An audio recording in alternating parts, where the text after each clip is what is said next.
Ciao ragazzi, io sono Transuto e bentornati sul mio canale. Oggi nuovo prodotto, ossia un microfono USB di Iotto, che mi ha sempre regalato i miei amici come l'obiettivo che sto usando, l'adattatore di obiettivo che sto utilizzando in questo momento, ad apertura un po' più larga, ad angolo visivo più largo.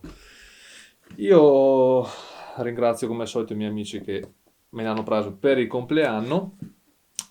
Questo microfono è USB, quindi non deve passare da schede audio esterne, eccetera. E quello può essere un problema se dovete fare delle registrazioni, ad esempio, della musica, cioè la parte cantata di una canzone. Volete che il suono sia più pulito possibile e di solito collegandolo tramite USB può avere problemi di ground noise, di rumore di fondo, sostanzialmente. In questo kit abbiamo tutto quello che serve per iniziare, ossia l'asta per microfono, ma comunque dopo vi mostro tutto, l'asta per microfono, il microfono, filtro anti-pop da montare sul microfono oppure quello esterno, lo shock mount e il cavo USB. Quindi questo è veramente plug and play. E ora ci spostiamo sul PC per vedere un attimo come funziona.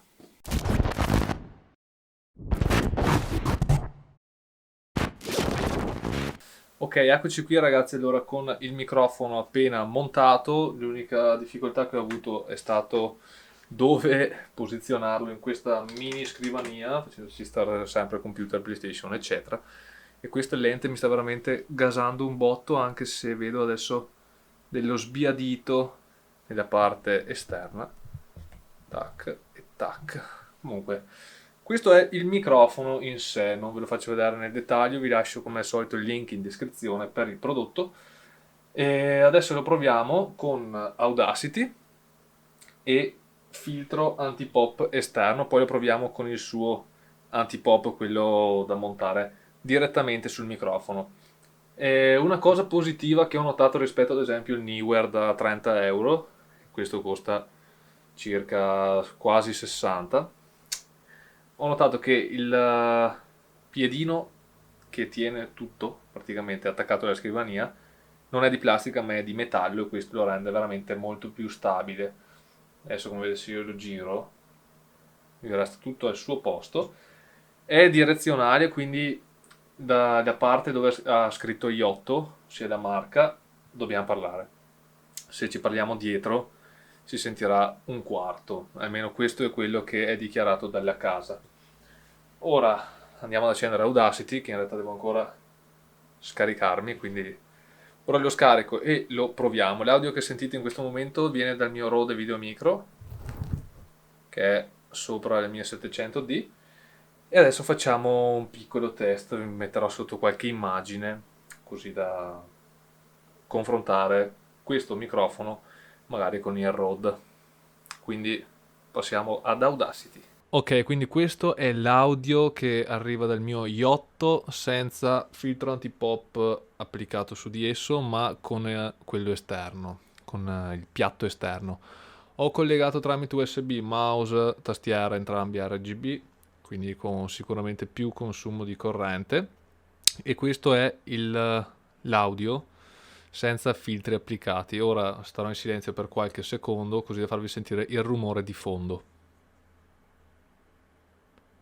Ecco, questo è il rumore di fondo che, a giudicare dalla linea piatta di Audacity, dovrebbe non dare alcun problema. Ora provo a spostarmi un po' a destra, un po' a sinistra. Ora sono andato a destra, centro e ora sono a sinistra del microfono. Questo dovrebbe essere l'angolo di parlata corretto, quindi di fronte alla scritta Iotto, perché altrimenti dietro, se io ad esempio schiocco le dita e sto schioccando dietro il microfono, come potete vedere, rispetto a schioccarle davanti è tutta un'altra cosa. Ora tolgo il windshield esterno e metto il filtro antipop.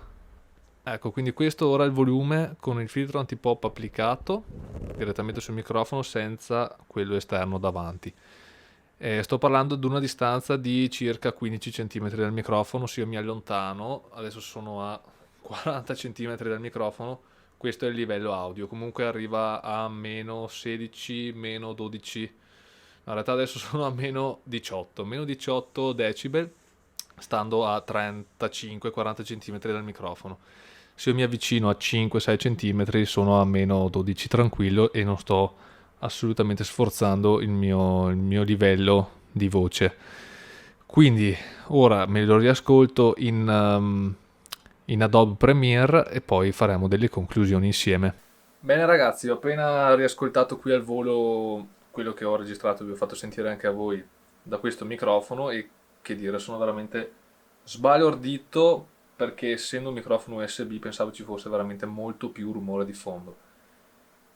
Invece come avete potuto vedere da voi non dà alcun segnale anche se ho 5 ventole veramente a 30 cm dal microfono che io le sento fanno un gran casino.